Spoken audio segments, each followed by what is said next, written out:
നമസ്കാരം. കങ്കാരുക്കളുടെയും മഞ്ഞപ്പട എന്നറിയപ്പെടുന്ന Australian cricket ടീമിന്റെയും നാട്. അവിടെയൊക്കെ കുടിയേറി പാർക്കാൻ, തങ്ങളുടെ ജീവിത നിലവാരം മെച്ചപ്പെടുത്താൻ ആഗ്രഹിക്കുന്ന ഒരുപാട് മലയാളികളുണ്ട്. അവരുടെ സ്വപ്നവുമാണത്. എന്നാൽ എങ്ങനെ നിയമപരമായ രീതിയിൽ ഓസ്ട്രേലിയയിലേക്ക് നമുക്ക് കുടിയേറി പാർക്കാം? ഇത് കൃത്യമായി അറിയാവുന്ന ഒരാളോട് തന്നെ നമ്മൾ ചോദിച്ചറിയണ്ടേ? അങ്ങനെ ഒരാളാണ് ഇന്നത്തെ നമ്മുടെ അതിഥി, അസറ്റ് മൈഗ്രേഷന്റെ കോ ഫൗണ്ടറും ഡയറക്ടറുമായ മാത്യൂസ് ഡേവിഡ്. സർ, നമസ്കാരം. Thank you. ഒരുപാട് പേരുടെ സ്വപ്നമാണ് ഓസ്ട്രേലിയയിലേക്ക് പോവുക എന്നത്. അതിന് നിരവധി ഫാക്ടേഴ്സ് ഉണ്ട്. അത് നമുക്ക് പോകുന്ന വഴി നമുക്ക് ചോദിച്ചറിയാം. പക്ഷെ ഈ ഓസ്ട്രേലിയയിലേക്ക് പോകുന്ന വഴിയിൽ തടഞ്ഞു വീഴുന്നവർ ഒരുപാട് പേരാണ്. ഒരുപാട് തട്ടിപ്പ് ഇതിന്റെ പിന്നിലുണ്ട്. അപ്പോൾ ഈ അടുത്തിടെ ഞാൻ കേട്ടു, വളരെ മിനിമം വേജസിലും താഴെയുള്ള വേജസിൽ ചില ആൾക്കാരെ കൊണ്ടുപോകുന്നു, അവരവിടെ നരകയാതന അനുഭവിക്കുന്നു. മറ്റൊന്ന്, ഓസ്ട്രേലിയൻ ഹോം ഡിപ്പാർട്ട്മെന്റിന്റെ പേര് വരെ വ്യാജ സൈറ്റുകൾ വരുന്നു. മൂന്നാമത്തേത്, ഹാൻഡ് റിട്ടൺ കോൺട്രാക്ട് ഒക്കെ കണ്ടിട്ട് അതിന്റെ ബേസിസിൽ ഞങ്ങൾക്ക് അവിടെ പോകാം, രക്ഷപ്പെടാം എന്ന് പറഞ്ഞ് തട്ടിപ്പിൽ പെടുന്നവരുണ്ട്. അപ്പൊ ഏതൊക്കെ തരത്തിലുള്ള സ്കാമുകളാണ് ഉള്ളത്? നിരവധി സ്കാമുകളുണ്ട്. ഇപ്പം കഴിഞ്ഞ ഒരു വർഷമായിട്ട് ഏറ്റവും കൂടുതൽ കോൾ കിട്ടുന്നത് ഈ വെയർ ഹൗസസിലേക്ക് ജോലിക്ക് വരുന്നവരെ പറ്റി, പിന്നെ ഫാം ഹൗസസിലേക്ക് ജോലിക്ക് വരുന്നവരെ പറ്റിയാണ്. അപ്പോൾ അതിൽ പ്രധാനമായിട്ടും ശ്രദ്ധിക്കേണ്ടത്, അങ്ങനെ ഒരു ജോലി അവിടെ ഒരു ഷോർട്ട് ലിസ്റ്റിലില്ല. ഓസ്ട്രേലിയൻ മൈഗ്രേഷൻ ഓൾമോസ്റ്റ് എപ്പോഴും നടക്കുന്നത് അതാത് രാജ്യത്തെ ഒക്കുപ്പേഷൻസ് അവിടെ ഷോർട്ടേജ് ഉണ്ടെങ്കിൽ അതിനെ ഫില്ല് ചെയ്യാൻ വേണ്ടിയാണ് വിദേശ രാജ്യങ്ങളിൽ നിന്ന് അവർ റിക്രൂട്ട്മെൻറ്റോ അല്ലെങ്കിൽ കുടിയേറ്റം മുതലായ കാര്യങ്ങൾ സപ്പോർട്ട് ചെയ്യുന്നത്. ഈ രണ്ട് ഒക്കുപ്പേഷനും അവിടെ ഒരു വലിയ രീതിയിലുള്ള ഡിമാൻഡില്ല. അപ്പം എപ്പോഴും നമ്മൾ ശ്രദ്ധിക്കേണ്ട ചില കാര്യങ്ങൾ, ഇവ നിങ്ങൾ പൈസ മുടക്കാൻ റെഡി ആയിട്ട് നിൽക്കുന്ന ഒരാളാണെങ്കിൽ ഓസ്ട്രേലിയയിൽ ഇതിനൊരു എംപ്ലോയർ ഉണ്ടാവണമല്ലോ. തീർച്ചയായിട്ടും ആ എംപ്ലോയറിനെ വിളിച്ച് നിങ്ങൾ ഡബിൾ ചെക്ക് ചെയ്യുക ഇങ്ങനൊരു കാര്യങ്ങൾ ഉണ്ടോ എന്നുള്ളത്. ഇപ്പോൾ എല്ലാ നാട്ടിൽ നിന്നും മലയാളികൾ അവിടെ ഉണ്ട്. നിങ്ങളുടെ അയലോകത്തു നിന്ന് ആരെങ്കിലും ഒരു മലയാളികൾ അവിടെ ഉണ്ടാവും. അപ്പോൾ അദ്ദേഹത്തോട് ഒന്ന് പറഞ്ഞു കഴിഞ്ഞാൽ അവർ തീർച്ചയായിട്ടും പലരും ഹെൽപ്പ് ചെയ്യും. അപ്പോൾ തന്നെ നമുക്ക് അറിയാൻ പറ്റും സ്കാം അല്ലെന്നുള്ളത്. എപ്പോഴും ശ്രദ്ധിക്കേണ്ട ഒരു കാര്യമുണ്ട്, ഒരു ഓസ്ട്രേലിയൻ എംപ്ലോയറിന് വിദേശത്തു നിന്ന് ഒരാളെ അവിടെ കൊണ്ടുവരണമെന്നുണ്ടെങ്കിൽ അറ്റ്ലീസ്റ്റ് 5 ലക്ഷം രൂപ ഓസ്ട്രേലിയൻ ഗവൺമെൻറ്റിന് മൊത്തത്തിൽ അവർക്ക് ചിലവാകുന്നുണ്ട് ഓൾ പ്രോസസ്സിന്. അപ്പോൾ അത്രയും രൂപ കൊടുത്ത് ഒരാളെ ഇവിടെ നിന്ന് കൊണ്ടുപോകണമെന്നുണ്ടെങ്കിൽ അയാൾക്ക് അത്രത്തോളം നീഡുള്ളതായിരിക്കണം. അപ്പോൾ പൊതുവെ ഈ പറയുന്ന IELTS ഇല്ലാതെ പോകാം, ഫാം ഹൗസിലേക്ക് കൊണ്ടുപോകാം, ഇതൊക്കെ ശുദ്ധമായ തട്ടിപ്പാണെന്നാണ് എൻ്റെ ഒരു പക്ഷം. അപ്പോൾ ഈ തട്ടിപ്പിന്റെ ഞാനിങ്ങനെ അതിനെക്കുറിച്ച് ജസ്റ്റ് ഒന്ന് സെർച്ച് ചെയ്തപ്പം പോറായിൽ ഒരാൾ ചോദിച്ചിരിക്കുന്ന ചോദ്യമാണ്, I am from India, got a mail from Stathium Farm and Floor Limited, Sydney, Australia, saying that I got selected as a storekeeper with a pay of $8,000 and provide me visas, work permit, accommodation and flight ticket. Is it trustworthy one? ഇത് ചോദിച്ചിരിക്കുന്ന ചോദ്യം. അപ്പോൾ പ്രേക്ഷകർക്ക് വേണമെങ്കിൽ കാണാം. ഇത് ഒരാളിന്റെ കേസാണ്. അപ്പൊ ഇതേപോലെ നിരവധി പേരാണ് തട്ടിപ്പിനിരയാകുന്നത്. അപ്പോൾ ഇതിൽ പറയുന്നത് അങ്ങനെ ഒരു ഫാമേ അവിടെ ഇല്ല. അപ്പോൾ ചിലര് ഓതന്റിക് ആയിട്ട് അവരുടേതായിട്ടുള്ള മെയിൽ ID സൈറ്റുകളൊക്കെ ക്രിയേറ്റ് ചെയ്തിട്ടാണ് ഇതേപോലെ ഫാം ഹൗസുകൾ, അതുപോലെ സ്റ്റോർ കീപ്പേഴ്സ് ആയിട്ട് ജോലി കിട്ടുന്നു. ഇവിടെ ഊബർ എന്ന് പറയുന്ന പോലെ നിങ്ങൾ അവിടെ വന്ന് ഒരു 2-3 മണിക്കൂർ ഓടിയാൽ മതി, നിങ്ങൾക്ക് 4 ലക്ഷവും 5 ലക്ഷവും കിട്ടും എന്നുള്ള വാഗ്ദാനങ്ങളൊക്കെ തരുന്നു. അപ്പോൾ ഈ പറയുന്ന ബന്ധുക്കളോടോ സുഹൃത്തുക്കളോടോ ചോദിക്കുക എന്ന് പറയുന്നത് ഒരു ഓപ്ഷനാണ്. പക്ഷേ ഈ പല മലയാളികളും പറയുന്നത് നമ്മൾ ബേസിക് ആയിട്ട് പലർക്കും ഞാൻ ചോദിക്കുമ്പോൾ എന്നെ നിരുത്സാഹപ്പെടുത്തുകയാണെന്ന്. പക്ഷേ അത് കൃത്യമായ മറുപടികളിലേക്ക്, അത് ചിലപ്പോൾ ഒന്നിലേറെ സോഴ്സിലേക്ക് നമ്മൾ ട്രസ്റ്റ് ചെയ്യുന്നതും നല്ലതായിരിക്കല്ലേ. ഒന്നിലേറെ പേരോട്, ഇപ്പോൾ ഒരാളും 2 ആളും 3 ആളും പറയുന്ന ഒന്നാണെങ്കിൽ അത് ആണ് ശരി എന്നതിലേക്ക് നമുക്ക് പോവാം. കഴിഞ്ഞ വർഷം ഞങ്ങളൊരു വലിയൊരു മീഡിയ ഒരു വാർത്താ സമ്മേളനം ഇവിടെ നടത്തിയിരുന്നു. അതിൽ 24 ന്യൂസും ഭാഗമാക്കായിരുന്നു. അപ്പോൾ അത് എന്തുകൊണ്ടാണ് നടത്തിയതെന്ന് വെച്ചാൽ, ഇതുപോലുള്ള സ്കാം നിരവധി തവണ ഞങ്ങൾക്കിടയിൽ റിപ്പോർട്ട് ചെയ്യപ്പെട്ടു. ഞങ്ങൾക്കൊരു നോൺ ഗവൺമെൻറ് ഓർഗനൈസേഷൻ ഓസ്ട്രേലിയ നടത്തുന്ന 2 വ്യക്തികളോടാണ്. അപ്പോൾ അവർക്ക് നമ്മളുടെ പല രീതിയിൽ നമുക്ക് ഇൻഫർമേഷൻ വന്നപ്പം നമ്മൾ എന്തായാലും നാട്ടിൽ വന്ന സമയത്ത് അങ്ങനെ ഒരു വാർത്താ സമ്മേളനം നടത്തി. അത് ഒത്തിരി പേർക്ക് ഗുണം ചെയ്തു. അപ്പോൾ നമ്മൾ കൃത്യമായിട്ട് തുറന്ന് കാണിച്ചിരുന്നു, അങ്ങനെയൊന്നും ഓസ്ട്രേലിയക്ക് പോകാൻ പറ്റില്ല, IELTS ഇല്ലാതെ ഓസ്ട്രേലിയക്ക് വരാനേ പറ്റില്ല. അതൊരു ഇംഗ്ലീഷ് സ്പീക്കിംഗ് കൺട്രിയാണ്. അപ്പോൾ അവിടെ ഒരു മിനിമം IELTS ഇല്ലാതെ വരാൻ പറ്റില്ല. ഏജ് ഇമ്പോർട്ടൻ്റ് ആണ്, എംപ്ലോയർ സ്പോൺസർഷിപ്പ് ഇമ്പോർട്ടൻ്റ് ആണ്. ജനറലി ഇപ്പോൾ ഓപ്പണായിട്ട് പറഞ്ഞു കഴിഞ്ഞാൽ ഒരു നേഴ്സിനെ കൊണ്ടുപോകാൻ എംപ്ലോയറിന് പറ്റും, കാരണം അത് അവിടെ നീഡാണ്, അവിടെ രജിസ്ട്രേഷൻ ഉണ്ടെങ്കിൽ മാത്രം. അതുപോലെ തന്നെ സോഷ്യൽ വർക്കറിനെ കൊണ്ടുപോകാൻ പറ്റും, IELTS മീറ്റ് ചെയ്ത് അവിടുത്തെ രജിസ്ട്രേഷൻ ഉണ്ടെങ്കിൽ മാത്രം. പിന്നെ ഞങ്ങളും കൊണ്ടുപോയിട്ടുണ്ട് വിൻസ്ക്രീൻ ഫിറ്റർ. അത് ടെക്നിക്കൽ അല്ലാത്ത, ലൈക്ക് ഒരു ടെക്നിക്കലാണ്, പക്ഷേ അത്രത്തോളം എഡ്യൂക്കേഷൻ ഒന്നും വേണ്ടാത്തതാണ്. പക്ഷേ അവർക്ക് കൃത്യമായ എംപ്ലോയർ ഉണ്ടാവണം. എംപ്ലോയറിനോട് ഷോർട്ടേജ് ഉണ്ടായിട്ടുണ്ട്. ഞങ്ങളൊരു 14 പേരോളം ഇന്ത്യയിൽ നിന്ന് കൊണ്ടുപോയിട്ടുണ്ട്. പക്ഷേ അത് വളരെ ഓതറൈസ്ഡ് ആയിട്ടുള്ള ഏജൻസി വഴി മാത്രമാണ്. ഏജൻസി എന്ന് പറയുമ്പോൾ ഇവർക്ക് ഈ ഏറ്റവും വലിയൊരു തെറ്റിദ്ധാരണ എന്ന് പറഞ്ഞാൽ, ഏജൻസി എന്ന് പറഞ്ഞു കഴിഞ്ഞാൽ എല്ലാം അവർക്ക് ഈ നാട്ടിലുള്ളവർക്ക് ഏജൻസിയാണ്. ഞങ്ങളെപ്പോഴും പറയാറുള്ളത്, ഇപ്പം ഞങ്ങളുടെ ഏജൻസി അല്ലെങ്കിൽ എൻ്റെ പേര് ഓസ്ട്രേലിയൻ ഇമിഗ്രേഷൻ വെബ്സൈറ്റിൽ അടിച്ചു കഴിഞ്ഞാൽ ഞാൻ ആരാണെന്നും എന്ന് മുതലാണ് എനിക്ക് ഓസ്ട്രേലിയൻ ഇമിഗ്രേഷൻ ലൈസൻസ് കിട്ടിയതെന്നും എന്ന് മുതലാണ് പ്രാക്ടീസ് ചെയ്യുന്നത് കൃത്യമായിട്ടുണ്ട്. അപ്പം ഞങ്ങളുടെ ഒരു അഡ്വൈസസ് ഓസ്ട്രേലിയക്കാണ് നോക്കുന്നതെന്നുണ്ടെങ്കിൽ ഓസ്ട്രേലിയയിൽ ബേസ്ഡ് ആയിട്ടുള്ള മലയാളികളായിട്ട് ഒരു 10ഓളം പേര് ഇമിഗ്രേഷനിൽ പ്രാക്ടീസ് ചെയ്യുന്നുണ്ട്. ആരെ വേണമെങ്കിൽ ചൂസ് ചെയ്തോ, അറ്റ്ലീസ്റ്റ് അവരോട് സംസാരിച്ച് ചോദിച്ച ശേഷം വരിക. അതാണ് ഏറ്റവും സേഫസ്റ്റ് വേ. ഇപ്പോൾ ഒരു ഏജൻസി അത് ഓതന്റിക് ആണോ എന്നറിയാൻ ഒരു സാധാരണക്കാരനായ വ്യക്തിക്ക് എന്ത് മാർഗ്ഗമാണുള്ളത്? ഓക്കെ, നമുക്ക് ജസ്റ്റ് ഗൂഗിൾ എടുക്കുക, മാര എന്നടിക്കുക, മൈഗ്രേഷൻ ഏജൻറ് റെഗുലേഷൻ അതോറിറ്റി. അത് ഓസ്ട്രേലിയൻ ഇമിഗ്രേഷൻ്റെ website, department of home affairs കൈകാര്യം ചെയ്യുന്ന ഒരു വെബ്സൈറ്റാണ്. അതിൽ ഏജൻറ് സെർച്ച് എന്ന് കൊടുത്തു കഴിഞ്ഞാൽ തന്നെ നമ്മുടെ സ്ഥലം അടിച്ചു കഴിഞ്ഞാൽ കൊച്ചി അടിച്ചു കഴിഞ്ഞാൽ കൊച്ചിയിൽ എത്ര പേര് ഓതറൈസ്ഡ് ആയിട്ടുണ്ട്, കേരളം അടിച്ചു കഴിഞ്ഞാൽ കേരളത്തിൽ എത്ര പേര്, ഇന്ത്യ അടിച്ച് അങ്ങനെ നിങ്ങൾക്ക് സെർച്ച് ചെയ്തിട്ട് അതിൽ ക്ലിക്ക് ചെയ്തിട്ട് ഹൈപ്പർ ലിങ്കിൽ അവരുടെ കോൺടാക്ട് നമ്പറും ഡീറ്റെയിൽസും എല്ലാം ഉണ്ട്. നിങ്ങൾക്ക് ഓതൻറ്റിക് ആണോ എന്ന് ചെയ്യാം. ഇപ്പോൾ ഫോർ എക്സാമ്പിൾ ഇപ്പം എൻ്റെ പേര് തന്നെ യൂസ് ചെയ്ത് ഇന്ത്യയിൽ വേറൊരു ഏജൻസി ചെയ്തിട്ടുണ്ട്. അപ്പം ഞാൻ പോലും അറിഞ്ഞിട്ടില്ല എൻ്റെ പേര് കോപ്പി ചെയ്തിട്ട് എടുത്തിട്ടത്. പിന്നീട് റിപ്പോർട്ട് ചെയ്തപ്പോഴാണ് അത് അടച്ചത്.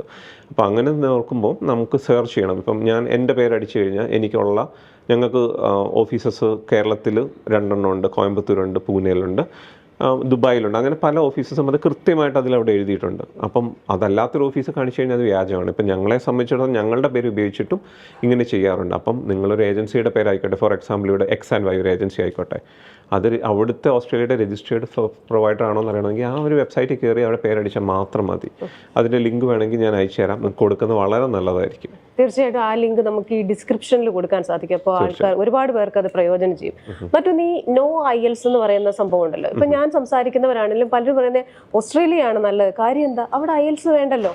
അപ്പോൾ ഇത് എന്തോ ഒരു ഗ്രീൻ കാർഡ് പോലെയാണ് അവർക്ക്. IELTS വേണ്ട. പക്ഷേ ഓസ്ട്രേലിയ എന്ന് പറയുന്ന രാജ്യത്തും ലാംഗ്വേജ് പ്രൊഫിഷ്യൻസി വേണമല്ലോ. അപ്പോൾ ആ തരത്തിൽ ലാംഗ്വേജ് പ്രൊഫിഷ്യൻസി എങ്ങനെയാണ് അവർ ഉറപ്പുവരുത്തുന്നത്? മാത്രമല്ല നമ്മുടെയൊക്കെ അറിയാം ഈ ഓസ്ട്രേലിയൻ പ്രൊനൗൺസിയേഷനും അല്ലെ ആക്സെന്റും ഒക്കെ വളരെ വ്യത്യസ്തവുമാണ്. അപ്പോൾ സാധാരണഗതിയിൽ നമ്മൾ കേരളത്തിൽ പഠിച്ചു പോകുന്ന ഒരാളിന് അതുമായിട്ട് പെട്ടെന്ന് അങ്ങോട്ട് അക്കോമഡേറ്റ് ചെയ്യാൻ പാടാണ്. അപ്പോൾ ഈ ലാംഗ്വേജ് പ്രൊഫിഷ്യൻസി ഏത് രീതിയിലാണ് ഈ കേസിൽ വിലയിരുത്തപ്പെടുന്നത്? IELTS വേണ്ട എന്നുള്ളത് ചില കാര്യങ്ങളിൽ ആപ്ലിക്കബിളാണ്. കാരണം അത് UK പാസ്പോർട്ടോ US പാസ്പോർട്ടോ ഇംഗ്ലീഷ് സ്പീക്കിംഗ് കൺട്രിയുടെ പാസ്പോർട്ട് ആണെങ്കിൽ IELTS വേണ്ട. ഇന്ത്യയിൽ നിന്ന് മാത്രമല്ലല്ലോ ഓസ്ട്രേലിയയിൽ മൈഗ്രേഷൻ, ലോകത്തുള്ള എല്ലാ രാജ്യങ്ങളിൽ നിന്നും അവിടേക്ക് വരാൻ താല്പര്യമുള്ള ആൾക്കാരാണ്. അപ്പോൾ അതുകൊണ്ടാണ് IELTS വേണ്ട എന്ന്. പക്ഷേ അതിൽ ക്ലോസസ് ഉണ്ട്, ഏതൊക്കെ കൺട്രിയാണ് ഉൾപ്പെട്ടത് അത് വായിക്കണം.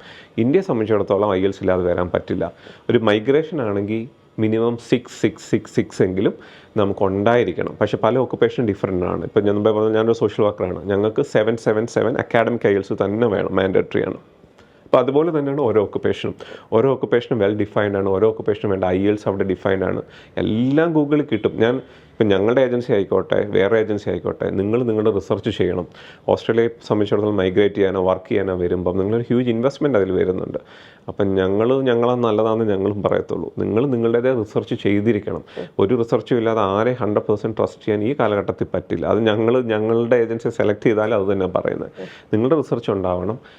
അങ്ങനെ വന്നാൽ മാത്രമാണ് ഇതിപ്പം നിങ്ങൾക്ക് ഞങ്ങളോട് ചോദിക്കാം, അയ്യോ അതിലല്ലല്ലോ പറഞ്ഞത്, IELTS 7 വേണമെന്നാണല്ലോ പറഞ്ഞത്. അതെല്ലാം അവൈലബിൾ ആണ്. ഇപ്പം നമ്മളെ സംബന്ധിച്ചിടത്തോളം പൈസ മുടക്കാൻ തയ്യാറാണ്, റിസർച്ച് ചെയ്യാൻ ഒട്ടും തയ്യാറല്ലാത്തൊരു ജനറേഷൻ നമ്മുടെ ഇൻ ബിറ്റ്വീൻ ഇടയിൽ വന്നിട്ടുണ്ട്. അതാണ് മെയിൻ പ്രശ്നങ്ങൾ ഇതിൻ്റെ എല്ലാം.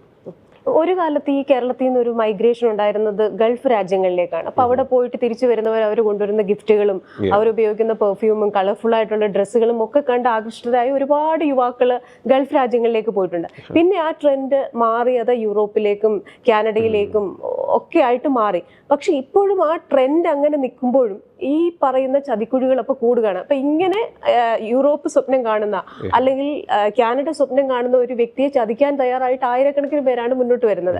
അതിലൊന്നാണ് ഈ ഏജ് ഫാക്ടർ എന്ന് പറയുന്നത്. അപ്പോൾ പലപ്പോഴും ഈ 45 വയസ്സ് 50 വയസ്സൊക്കെ ഉള്ള ആൾക്കാരുടെ അടുത്ത് പറയും, നിങ്ങൾക്ക് ചെയ്യാവുന്ന ഇന്ന ജോലികളുണ്ട്. ഇപ്പൊ അവരൊക്കെ അങ്ങനെ വെറുതെ പറയുന്നതാണ്. അപ്പൊ ഈ സെക്ടേഴ്സ് നിങ്ങൾക്ക് ജോലി കിട്ടാൻ എളുപ്പമാണ്, അതുകൊണ്ട് എനിക്കൊരു 7 ലക്ഷം രൂപ വന്നു കഴിഞ്ഞാൽ ഞങ്ങളുടെ ഏജൻസിക്ക് പേ ചെയ്ത് കഴിഞ്ഞാൽ നിങ്ങൾക്ക് പോകാൻ സാധിക്കും. അപ്പൊ ഏജ് എത്രത്തോളം ഇമ്പോർട്ടൻ്റ് ആണ്? ഓസ്ട്രേലിയയെ സംബന്ധിച്ചിടത്തോളം അവർക്ക് കുറച്ചുകൂടെ യങ് പ്രൊഫഷണൽസിനെയാണ് വേണ്ടത്, അല്ലെങ്കിൽ യങ് ആയിട്ടുള്ള ഒരു വർക്ക് ഫോഴ്സാണ് അവർക്ക് വേണ്ടത്. ഇപ്പം 45 വയസ്സ് കഴിഞ്ഞാൽ ലീഗലി അവിടെ മൈഗ്രേറ്റ് ചെയ്യാൻ പറ്റില്ല ആസ് എ മൈഗ്രേഷൻ. പിന്നുള്ളൊരു 55 വയസ്സുള്ള ചില ഓപ്ഷൻ ഉണ്ട്, അത് എംപ്ലോയറിന് മാത്രമേ സപ്പോർട്ട് ചെയ്യാൻ പറ്റുള്ളൂ. സോ എന്നെ സംബന്ധിച്ചിടത്തോളം നമ്മുടെ ഒരു ഐഡിയൽ ഏജ് 25 മുതൽ 39 വയസ്സ് വരെയാണ്. അതാണ് മാക്സിമം പോയിൻ്റ് ഇത് പോയിന്റ് ബേസ്ഡ് ആണ് മൈഗ്രേഷൻ. ഓരോത്തിനും പോയിന്റിന് ഫാക്ടർ ഉണ്ട്. ഏജിന് 30 പോയിന്റ് വരെ കിട്ടും, 33 വയസ്സ് വരെ. ഇംഗ്ലീഷിന് 20 പോയിന്റ് കിട്ടും, എഡ്യൂക്കേഷൻ 20 പോയിന്റ്. അങ്ങനെ ടോട്ടൽ പോയിന്റ് കാൽക്കുലേറ്റ് ചെയ്യുമ്പം അവരുടെ ത്രഷോൾഡ് മീറ്റ് ചെയ്യണം. അങ്ങനെ ഇനി 65 പോയിൻ്റാണ് നമ്മുടെ ത്രഷോൾഡ്. ഇപ്പോൾ പല ഏജൻസികളും ഞാൻ കേട്ടിട്ടുണ്ട് 65 പോയിന്റ് നിങ്ങൾ എലിജിബിൾ ആണ്, പൈസ തന്നോളൂ എന്ന് പറയും. അങ്ങനെയും ഞങ്ങൾ പറയാറില്ല. 65 പോയിന്റ് കൊണ്ട് ഇൻവിറ്റേഷൻ വരുന്ന വളരെ കുറച്ച് ഒക്കുപ്പേഷൻസേ ഉള്ളൂ. ചില ഒക്കുപ്പേഷന് ഫോർ എക്സാമ്പിൾ ഇപ്പം നമ്മുടെ ഐ ടി ഒക്കെ ഒരു 75 മുതൽ 95 പോയിൻ്റാണ് കഴിഞ്ഞ ഒരു വർഷത്തെ ഇൻവിറ്റേഷൻ വന്നത്. എന്നാൽ 65 പോയിന്റിൽ കിട്ടുമെന്ന് പറഞ്ഞ് ആൾക്കാരെ പറ്റിച്ച ഒരു 100 കേസെങ്കിലും നമുക്കറിയാം. പക്ഷെ അത് കിട്ടില്ല. അത് ഉറപ്പായിട്ട് നമ്മൾ എടുക്കുന്ന പോലും ഇല്ല ആ കേസസ്. കാരണം അത് ഇമ്പോർട്ടൻ്റ് ആണ്. പോയിൻറ്റും റിക്വയർമെൻറ്റ് ഇമ്പോർട്ടൻ്റ് ആണ്, IELTS ഇമ്പോർട്ടൻ്റ് ആണ്, അങ്ങനെ എല്ലാ ഫാക്ടേഴ്സ് ഇമ്പോർട്ടൻ്റ് ആണ്. അതുകൊണ്ട് തന്നെയാണ് Australian migration is hardest one in the world. US പോലും അത് കോപ്പി ചെയ്യാൻ ശ്രമിക്കുന്ന ഒരു മൈഗ്രേഷൻ പോളിസിയാണ് ഓസ്ട്രേലിയയുടെ. സോ അത്രത്തോളം ഹാർഡായതുകൊണ്ടാണ് അതേസമയം തട്ടിപ്പുകാർക്ക് അത് വളമാകുന്നതും. പലരും ഈസി വഴി നോക്കും. IELTS ഇല്ലാതെ എങ്ങനെ പോകാം, പൈസ കൊടുത്തപ്പോം. എസ്പെഷ്യലി പറഞ്ഞ പോലെ ഈ ദുബായിലൊക്കെ ആ ഒരു മെൻറ്റാലിറ്റി തന്നെ ജോലിയോട് കൂടെ പോകുന്നു എന്നുള്ളത്. ഓസ്ട്രേലിയ ഒരിക്കലും അങ്ങനെയല്ല, ജോലി തന്നു കൊണ്ടുവന്നല്ല. You are migrating. അവിടുത്തെ ഒരു പൗരനായിട്ട് വന്നിട്ട് നമ്മൾ ജോലി കണ്ടുപിടിക്കണം. അല്ലാതെ നമ്മൾ ജോലിയോട് കൂടി കൊണ്ടുപോകും. ഇതൊരു സ്ഥിരം കേൾക്കുന്ന ചോദ്യമാണ്. അങ്ങനെയല്ല. മൈഗ്രേഷൻ ഒരു കംപ്ലീറ്റ്ലി ഡിഫറെൻറ്റ് ഒരു പ്രോസസ്സാണ്. നമ്മൾ ഈ മോഹൻലാലിന്റെ വടക്കു നോക്കിയന്ത്രം സിനിമയിൽ കണ്ടിട്ടുള്ള ആ ഗഫൂർ കാ ദോസ്തിന്റെ രൂപത്തിൽ ഇന്ന് ഒരുപാട് പേരുണ്ട്. അപ്പൊ അവരുടെ ആ ഒരു രൂപമൊക്കെ മാറി കോട്ടും സ്യൂട്ടും ഇട്ട് വരുന്നു എന്നുള്ളതേ ഉള്ളൂ. പക്ഷെ പറ്റിക്കപ്പെടുന്നത് കൂടുതൽ പേരും അങ്ങനെയാണ്. പക്ഷെ യഥാർത്ഥത്തിൽ നിയമപരമായി ഓസ്ട്രേലിയയിലേക്ക് പോകാനും ഒരു നല്ല ജീവിത നിലവാരം കൈവരിക്കാനും ഒക്കെ ഒരുപാട് ഓപ്ഷൻസ് ഉണ്ട്. അപ്പൊ എന്തൊക്കെ പാത്വേസ് ആണ് നിയമപരമായി ഓസ്ട്രേലിയൻ വീസ കിട്ടാനുള്ളത്?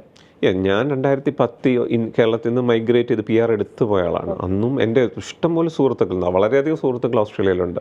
ഇപ്പം ലാസ്റ്റ് ഞങ്ങളൊരു കഴിഞ്ഞ മാസം കോൺസുലേറ്റ് ജനറലിൻ്റെ ഒരു മീറ്റിംഗ് ഉണ്ടായിരുന്നു സിഡ്നിയിൽ, ഇന്ത്യ ഓസ്ട്രേലിയ ചേംബർ ഓഫ് കൊമേഴ്സിൻ്റെ. അപ്പോൾ കോൺസുലേറ്റ് ജനറൽ പറഞ്ഞത് 24 മില്യൺ പോപ്പുലേഷനിൽ 1 മില്യൺ ഇന്ത്യക്കാരായി മാറിക്കഴിഞ്ഞു. അപ്പോൾ മൈഗ്രേഷൻ ഇല്ലാതെ ഓസ്ട്രേലിയ ഒരിക്കലും നിലനിൽക്കത്തില്ല. ഇപ്പം for example US migrants build ചെയ്ത കൺട്രിയാണ്. The second one is Australia. ഓസ്ട്രേലിയയാണ് നെക്സ്റ്റ്. അത്രയും നമുക്ക് അത്രയും സ്പേസ് ഉള്ള, അത്രയും നമ്മുടെ ഒരു മൈഗ്രേഷൻ സ്പെസിഫിക്കലി നമ്മളുടെ GDP ഇൻഫ്ലുവൻസ് ചെയ്യുന്ന ഒരു രാജ്യം. സോ അതുകൊണ്ട് തന്നെ ഓസ്ട്രേലിയൻ മൈഗ്രേഷൻ കണ്ടിന്യൂസ്ലി നടന്നുകൊണ്ടേയിരിക്കും. അവരെ സംബന്ധിച്ചിടത്തോളം അവർക്ക് നീഡ് വേണ്ട ആ ഓരോ ഡെവലപ്മെൻറ്റ് ഫേസസിൽ നീഡ് വേണ്ട ഓക്കുപ്പേഷൻസ് അവർ ഇൻവൈറ്റ് ചെയ്തുകൊണ്ടേയിരിക്കും. അത് മാറിക്കൊണ്ടേയിരിക്കും. അപ്പോൾ അതുകൊണ്ട് തന്നെ ഞാൻ ആദ്യം പറഞ്ഞ പോലെ ഏജ് ഒരു ഫാക്ടറാണ്. ഇപ്പോൾ 25 വയസ്സിൽ മാസ്റ്റേഴ്സും കഴിഞ്ഞ് 1-2 വർഷം എക്സ്പീരിയൻസ് ഉള്ള പോപ്പുലേഷൻ എവിടെയാണെന്ന് ചോദിച്ചു കഴിഞ്ഞാൽ അത് ഒറ്റ ഉത്തരവേ ഉള്ളൂ, അത് ഇന്ത്യയിലാണ്. കാരണം വേറെ ഒരു രാജ്യങ്ങളിലും ആരും കണ്ടിന്യൂസ് എഡ്യൂക്കേഷൻ ഒന്നുമില്ല. +2 കഴിഞ്ഞ ശേഷം 3 വർഷം ബ്രേക്ക് എടുക്കും, അല്ലെങ്കിൽ ഡിഗ്രിക്ക് ശേഷം പഠിക്കാൻ പോകും. ഇവിടെയാണ് ഒരു ബാച്ചിലേഴ്സോ മാസ്റ്റേഴ്സോ കഴിഞ്ഞിട്ട് പെട്ടെന്ന് തന്നെ ജോലിക്ക് കയറി. അപ്പോൾ ആ പോയിന്റ് സിസ്റ്റത്തിൽ നമ്മൾ എപ്പോഴും മുന്നിലാണ്. അപ്പോൾ ഒരു 30 വയസ്സുള്ള ഒരാൾ ഒരു IT പ്രൊഫഷണൽ എടുത്തു കഴിഞ്ഞാൽ അദ്ദേഹം ചിലപ്പോൾ 85 പോയിന്റ്സ് ഈസി ആയിട്ട് ഇന്ത്യയിൽ നിന്ന് മീറ്റ് ചെയ്യും. അതേസമയം യൂറോപ്പിൽ അത് നടക്കത്തില്ല, യൂറോപ്യൻ കാൻഡിഡേറ്റ് ആണെങ്കിൽ. അതുകൊണ്ട് തന്നെ ഇന്ത്യൻ പ്രൊഫഷണൽസിന് വളരെയധികം ഗുണങ്ങളുണ്ട്. പിന്നെ കേരളത്തെ സംബന്ധിച്ചിടത്തോളം ഏറ്റവും ഗുണം, ഓസ്ട്രേലിയയിൽ എന്നും ഷോർട്ടേജ് ഉള്ളത് ഹെൽത്ത് ആൻഡ് അലൈഡ് ഹെൽത്താണ്. അപ്പോൾ നഴ്സസ് ഒബ്വിയസ്ലി നമ്മളാണ് ഏറ്റവും കൂടുതൽ സപ്ലൈ. ഡോക്ടേഴ്സ് ശ്രീലങ്ക, തമിഴ്നാട്, കേരള ഒരു വലിയ കോൺട്രിബ്യൂഷൻ ഉണ്ട്. ഡെൻറ്റിസ്റ്റുകൾ വളരെയധികം വന്നു. ഫാർമസിസ്റ്റുകൾ കഴിഞ്ഞ ഒരു വർഷം വളരെ അധികം അവിടെ വന്നു. അതേസമയം പോലെ തന്നെ ശ്രദ്ധിക്കാത്ത കുറച്ച് അലൈഡ് ഹെൽത്ത് ഉണ്ട്. Audiology, speech pathology, physiotherapy, occupational therapy, അങ്ങനെ വളരെയധികം അലൈഡ് ഹെൽത്ത് വളരെയധികം ഇൻവിറ്റേഷൻ വളരെ കുറച്ച് പോയിന്റിൽ വരുന്നത്. എൻ്റെ കസിൻ സിസ്റ്റർ 65 പോയിന്റിൽ കഴിഞ്ഞ വർഷം മൈഗ്രേറ്റ് ചെയ്തു, ഓഡിയോളജിസ്റ്റ് ആണ് കിംസിൽ. അപ്പോൾ അങ്ങനെ അതൊരു ഏരിയ ഉണ്ട്. അതേസമയം തന്നെ ഈ 2025 എന്ന് പറയുന്നത് കൂടുതൽ കൺസ്ട്രക്ഷൻ ഫേസാണ് ഓസ്ട്രേലിയ പ്ലാൻ ചെയ്യുന്നത്. അപ്പം കൺസ്ട്രക്ഷൻ സിവിൽ ഏരിയയിലുള്ള ഡിപ്ലോമ ഹോൾഡേഴ്സ് ആയിക്കോട്ടെ, പിന്നെ ബിടെക്കുകാരായിക്കോട്ടെ, അവർക്കെല്ലാം ഒരു മിനിമം പോയിന്റിൽ 2025 ഓൾമോസ്റ്റ് ഗ്യാരൻറ്റീഡ് ഇൻവിറ്റേഷനാണ്. അങ്ങനെ പല പ്രൊഫഷണൽസിനും നമുക്കൊരു 400ഓളം ഒക്കുപേഷൻ ലിസ്റ്റ് ഉണ്ട്. ആ ഒക്കുപേഷൻ ലിസ്റ്റിൽ വരുന്ന ഏതൊക്കെ പ്രൊഫഷനുണ്ടോ അവർക്ക് ആ മിനിമം 65 പോയിൻ്റ് അബവ് മീറ്റ് ചെയ്യുമ്പോൾ ദെൻ ഇംഗ്ലീഷ് ലാംഗ്വേജ് അങ്ങനെയുള്ളതെല്ലാം മീറ്റ് ചെയ്ത് കഴിഞ്ഞാൽ അവർക്കെല്ലാം തന്നെ മൈഗ്രേഷൻ ഓപ്പർച്യൂണിറ്റീസ് ഉണ്ട്. അപ്പോൾ ഈ പറയുന്ന ജോലികളുണ്ടല്ലോ വളരെ ഹൈലി പ്രൊഫഷണലായിട്ട് നമ്മൾ ഒരു വിദ്യാഭ്യാസ യോഗ്യതയുടെ അടിസ്ഥാനത്തിൽ പോകുന്നത്. പക്ഷെ അതല്ലാതെ നമ്മുടെ ഈ ആശാരിമാർ ചെയ്യുന്ന പണികൾ അതുപോലെയുള്ളവർക്കും ഈ പറയുന്ന ഒക്യുപേഷണൽ ലിസ്റ്റിൽ ഒരു പ്രോമിനൻസ് ഉണ്ട് എന്ന് കേട്ടിട്ടുണ്ട്. അപ്പോൾ അങ്ങനെയുള്ളവർക്ക് ഏത് രീതിയിലാണ് മൈഗ്രേറ്റ് ചെയ്യാൻ പറ്റുന്നത്? ഓസ്ട്രേലിയയെ സംബന്ധിച്ചിടത്തോളം വൈറ്റ് കോളറിനേക്കാളും കൂടുതൽ സാലറി മേടിക്കുന്നത് ബാക്കിയുള്ള ആൾക്കാരാണ്. ഇപ്പം ഞാൻ എപ്പോഴും തമാശയായിട്ട് പറയുന്നത്, ഞങ്ങളുടെയൊക്കെ പ്രായത്തിൽ ഒരു അലയൻസ് ഒക്കെ വരുമ്പം ഹസ്ബൻഡോ അല്ലെങ്കിൽ വൈഫോ ഡോക്ടറാണോ ഇതൊക്കെ അങ്ങനെ നോക്കിയാണ് പെൺകുട്ടികൾ ആൺകുട്ടികളായാലും പോകുന്നത്. അവിടെ നേരെ തിരിച്ചാണ്, പ്ലംബർ, ഇലക്ട്രീഷ്യൻ, അതൊക്കെയാണ് ഏറ്റവും കൂടുതൽ സർജനേക്കാളും കൂടുതൽ സാലറി ഉണ്ടാക്കുന്ന ആൾക്കാർ. സോ അതുകൊണ്ട് അവർ ഹൈ ഡിമാൻഡാണ്, എപ്പോഴും ഒക്കുപേഷൻ ലിസ്റ്റിലുണ്ട്. പക്ഷെ നമ്മളുടെ ഇവിടുത്തെ പ്രശ്നം എന്ന് പറഞ്ഞാൽ നമ്മളുടെ പ്ലംബേഴ്സ് ആയിക്കോട്ടെ, ഇലക്ട്രീഷ്യൻസ് ആയിക്കോട്ടെ, മോട്ടോർ മെക്കാനിക്സ് ആയിക്കോട്ടെ, അവർ ഇംഗ്ലീഷ് ലാംഗ്വേജ് പലപ്പോഴും നമുക്കത് ആ ലെവലിലേക്ക് എത്തുന്നില്ല.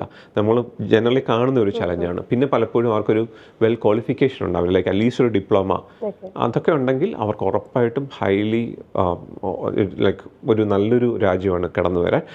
അത് നോർത്ത് ഇന്ത്യയിൽ നിന്നാണ് ഇപ്പോൾ ഏറ്റവും കൂടുതൽ പോപ്പുലേഷൻ നമ്മൾ വരുന്നത്. പക്ഷേ ദുബായിലുള്ള ഇത്തരം ആൾക്കാർ പിന്നീട് എഡ്യൂക്കേഷൻ നേടിയിട്ട് നമ്മൾ കുറേ പേരെ നമുക്കൊരു ഓസ്ട്രേലിയയിലെ റിക്രൂട്ട്മെൻറ്റ് ലൈസൻസ് ഉള്ള ഒരു ഫേമാണ് നമ്മൾ.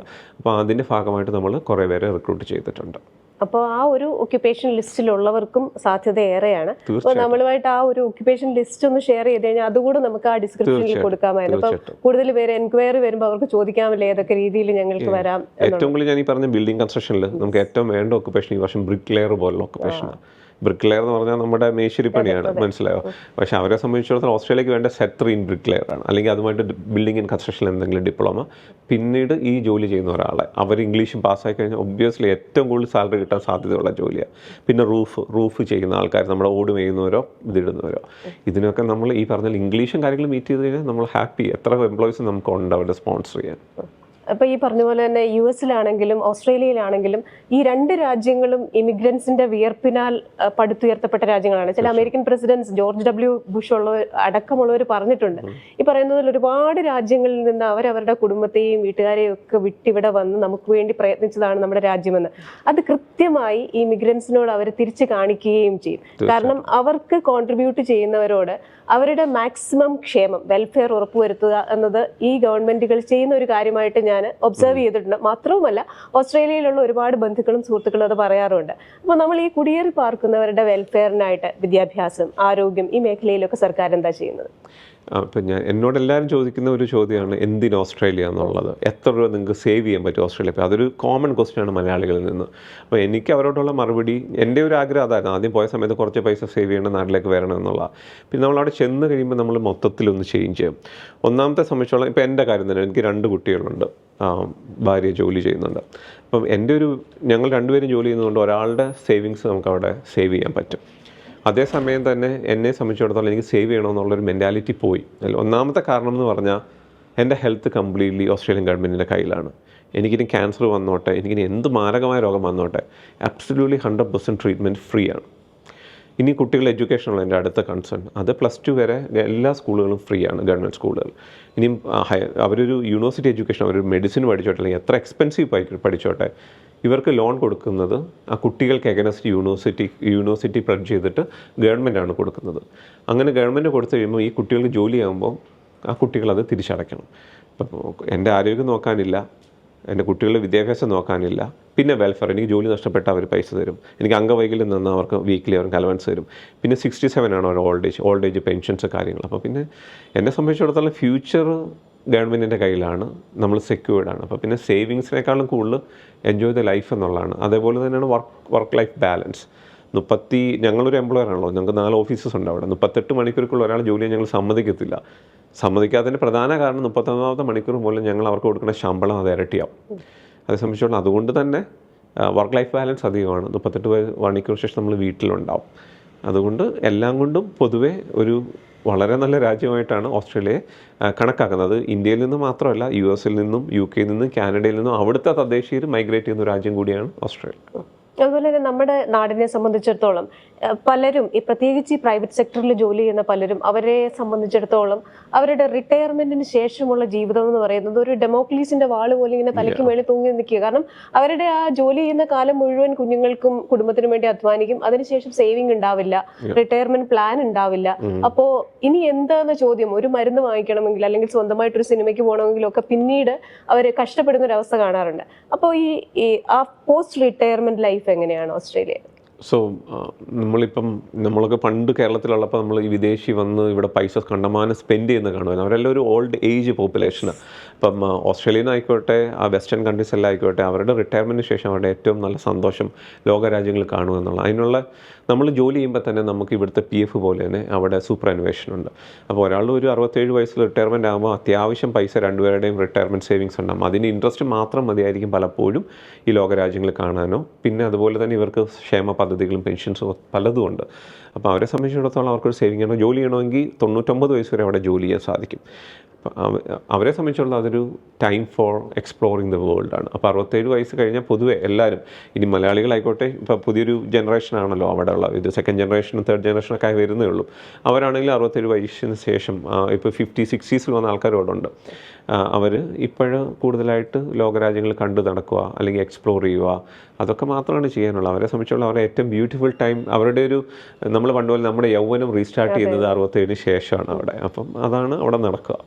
നമ്മുടെ ഇവിടെ ഇപ്പൊ IT സെക്ടർ എംപ്ലോയീസ് ഒക്കെ അവർ പറയാറുണ്ട്, അവരുടെ ആ വീക്ക്ലി, അതായത് 5 ദിവസത്തെ ജോലി അവർക്ക് ചിലപ്പോൾ വളരെ ഹാർഡാണ്, അതിനുശേഷം 2 ദിവസം വീക്കെൻഡ് കിട്ടുന്നത് അവർ മാക്സിമം എൻജോയ് ചെയ്യും എന്ന് പറയാറുണ്ട്. പക്ഷേ ഈ 5 ദിവസത്തെ വർക്ക് എന്ന് പറയുന്നത് ഒരുപാട് സ്ട്രെസ് ചെയ്യുന്നതാണെന്ന്. അപ്പോൾ എനിക്ക് പെട്ടെന്ന് ഓർമ്മ വരുന്നത്, ഈ ഓസ്ട്രേലിയയിലെ പല ആൾക്കാരുമായി സംസാരിക്കുമ്പോൾ ഓർമ്മ വരുന്നത്, വേലക്കാരോട് എങ്ങനെ പെരുമാറണമെന്ന് നിന്നെ ഞാൻ പഠിപ്പിച്ചു തരാമെന്ന് പറഞ്ഞിട്ട് കിലുക്കത്തിൽ ഡെസനിനോട് ഡയലോഗ് പറഞ്ഞിട്ട് പോലെ.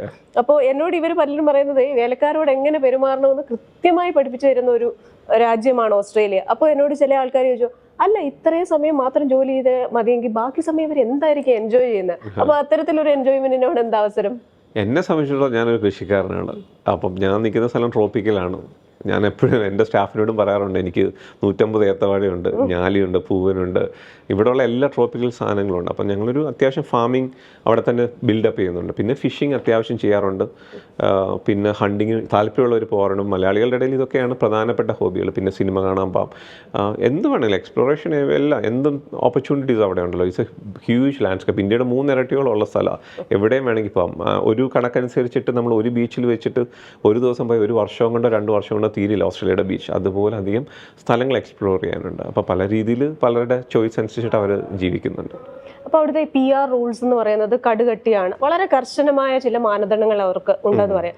അപ്പോൾ ഇത് തന്നെ ഈ ഏജൻസികൾ പലരും പറയും 3 മാസം കൊണ്ട് നിങ്ങൾക്ക് പോകാം, 6 മാസം കൊണ്ട് പോകാം, ഞങ്ങൾ ഗ്യാരണ്ടിയാണ് എന്ന് പറയും. പക്ഷേ ഈ PR പ്രോസസ്സ് അതിന് ശരിക്കും എത്ര സമയമെടുക്കും? എന്തൊക്കെ പ്രോസസ്സിംഗ് ആണ് അതിലുള്ളത്? PR ഞാൻ ആദ്യം പറഞ്ഞ പോലെ ലോകത്തെ ഏറ്റവും ഹാർഡസ്റ്റ് ആണ് ഓസ്ട്രേലിയ.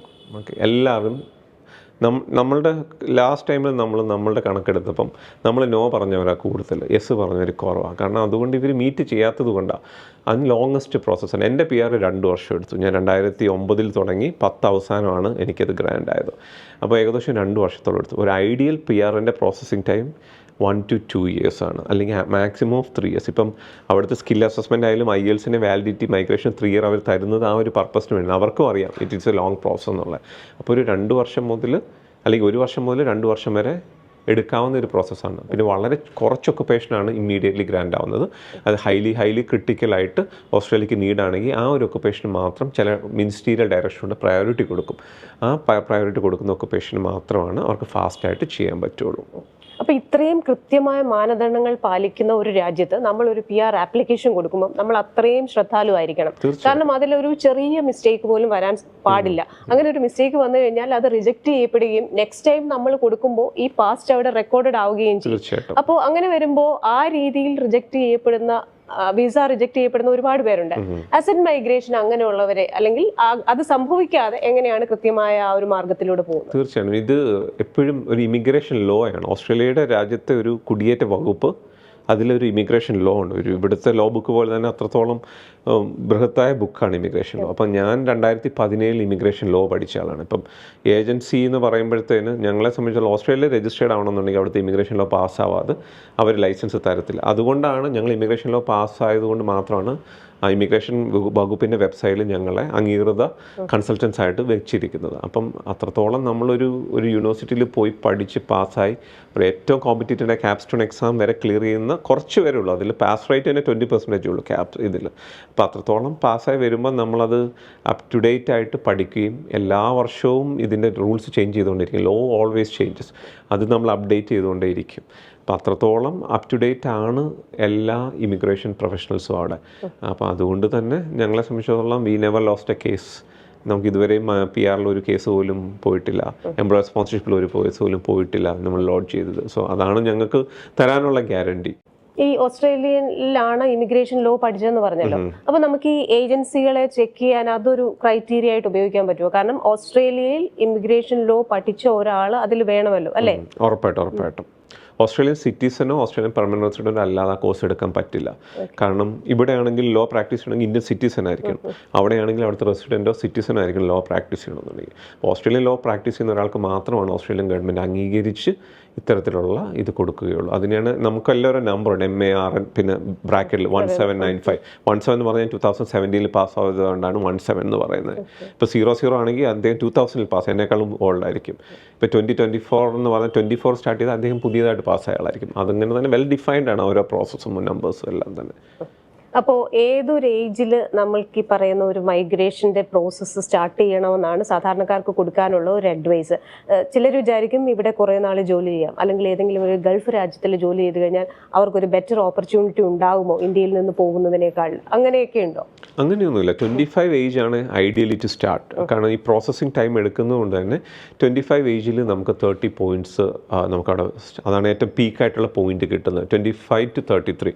അപ്പോൾ ഐഡിയലി അവിടെയാണ് ഏറ്റവും നല്ല സ്റ്റാർട്ടിങ് പോയിന്റ്, അതാണ് ഏറ്റവും നല്ലത്. ഓക്കെ, അപ്പോൾ നമ്മുടെ പ്രേക്ഷകർക്ക് വേണ്ടി ഇത്രയും കാര്യങ്ങൾ വളരെ സിമ്പിളായിട്ട് പറഞ്ഞു തന്നു. അപ്പോൾ ഇനിയെങ്കിലും ഈ തട്ടിപ്പിലൊന്നും പോയി വീഴാതെ ശരിക്കും നിയമപരമായ രീതിയിൽ ആ കങ്കാരുക്കളുടെ നാട്ടിലേക്ക് പോയി ഈ പറയുന്ന എല്ലാ സൗകര്യങ്ങളും ആസ്വദിച്ച് വർക്ക് ലൈഫ് ബാലൻസ് ഒക്കെ എൻജോയ് ചെയ്ത് നിരവധി പേർക്ക് പോകാനാവട്ടെ, അതിന് അസറ്റ് ഒരു വഴികാട്ടിയാവട്ടെ. Thank you so much. Thank U.